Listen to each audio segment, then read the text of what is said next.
everyone, welcome to my booktube channel. I'm C1 and I love to read. So first of all, I am getting over a cold, so if I sound a little rough around the edges, that is why. Please forgive the voice. So on that note, today I'm going to be reviewing For Whom the Bell Tolls by Jaysea Lynn. This is about a woman named Lily who dies and goes to the afterlife, and when she gets there, she is placed in paradise, but she decides to go down to hell on her own volition just to see what it's like. And she ends up setting up a customer service desk in hell. And the demons are all very grateful, so it becomes a regular thing. She likes the work, and that's it. Anyway, so she meets this demon named Belle, and he's huge, like most male fantasy protagonists. And they strike up a romance, but Belle is a general in the army, and all is not well with kind of the other universes. So they're at risk of not getting their happily ever after. Let's start with the writing.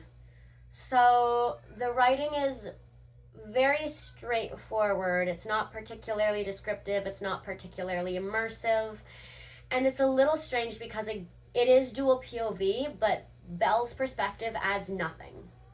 So it's mainly Lily, and we don't get Belle's perspective until like quite far in, and it's just this random like insert of like they're playing a video game and this is how they meet, is through playing this video game.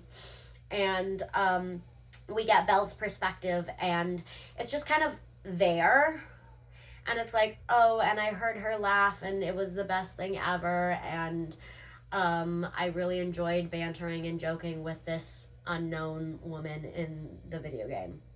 And then it goes back to Lily's POV, and it's very odd, and yeah, it just doesn't really add anything.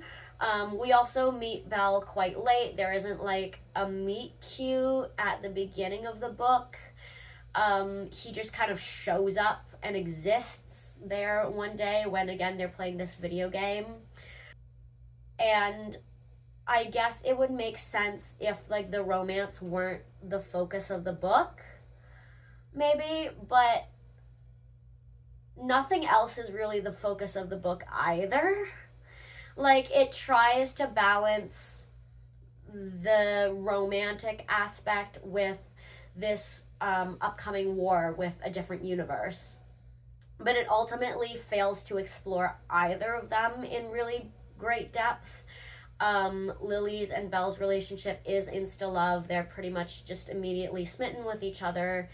We're told they have great chemistry, and I guess they have some chemistry, but I wouldn't say it's great. And for like 70% of the book, we're not sure that this war is even happening. I mean, it's kind of like hinted at here and there, but there's no sign of anything actually happening.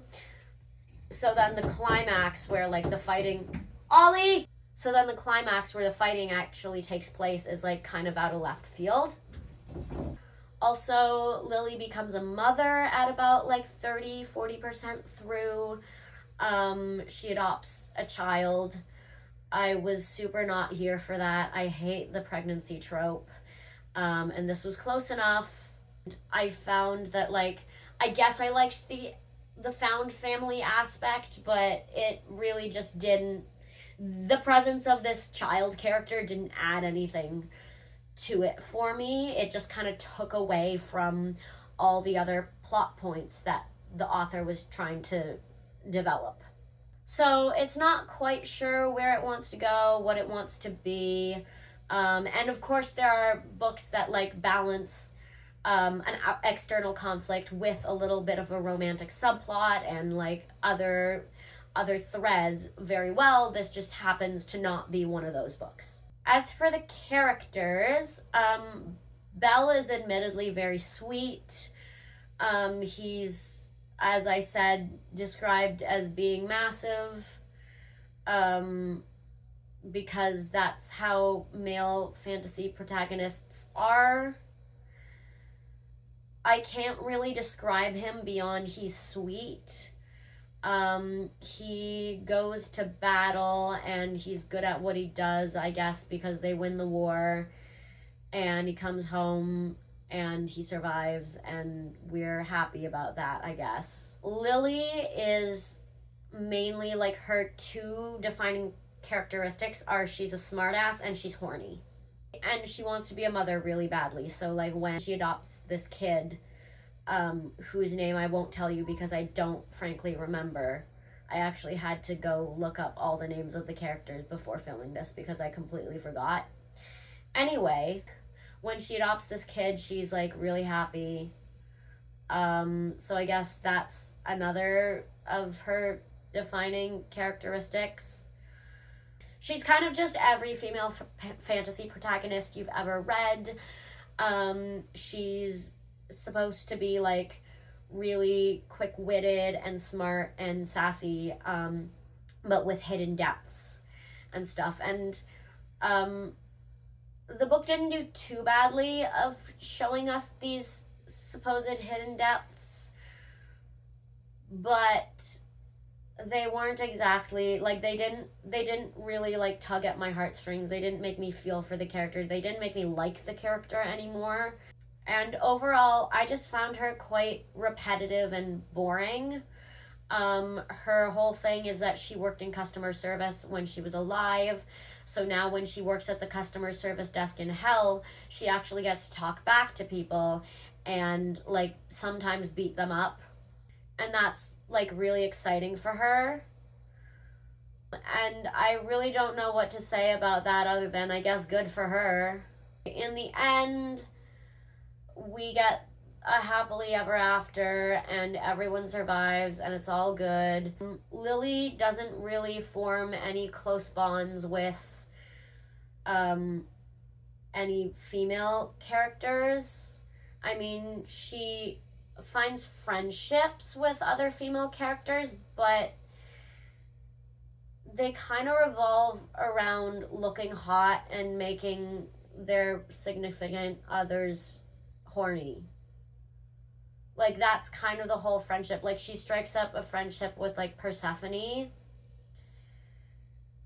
And Persephone hatches a plan that they're gonna go to trivia night, like, looking really, really sexy, and then the men's brains are just gonna be so preoccupied by how hot they are that they're not going to win at trivia. And it's all very... like, this is, like, the main bonding activity between Lily and these female characters. It does not pass the Bechdel test. It's just very shallow and weird. So overall, I believe I gave this book 2 stars because also another thing is that this book is almost 700 pages long and it feels like it's almost 700 pages long. I mean, by 30%, I was checking to see how much farther I had to go, which is never a good sign. It just felt like, actually, you know what it felt like? It felt like a bunch of side quests strung together. So first she arrives in the afterlife, she starts her help desk in hell, and she adopts this kid, and we go off on that tangent for a while of like helping this kid, and then she meets this guy, and we go off on this tangent for a while of like this romantic plot. And then there's a war, so like we go off on this tangent, and of course she faces down some like hell beast from another universe, and like she slays it easily because that's what badass fantasy protagonists do. Anyway, there's a war, and we go down that side quest, and then we come back to the found family, and that's like somehow a whole thing. And it just feels like all these like I'm reading it, I'm like, what part of the plot is necessary here? Because none of it is feeling particularly necessary. That's what this book is like. It's like 700 pages of irrelevant side quests. So that is it for this review. Not one that I particularly enjoyed. I did read in reviews after the fact that this was originally posted on AO3 before it was published in print. And in retrospect, that makes so much sense. And not that there aren't very, very talented fanfic writers out there. It's just that this is not one of them. And yeah, it does read like fan fiction. So overall, not my favorite. Gave it 2 stars, I believe, and I wouldn't recommend it or read it again. If you're new here, like and subscribe. If you're returning, thanks for sticking with me. And I'm gonna go before my voice gives out on me. So I'll see you in the next one. Bye.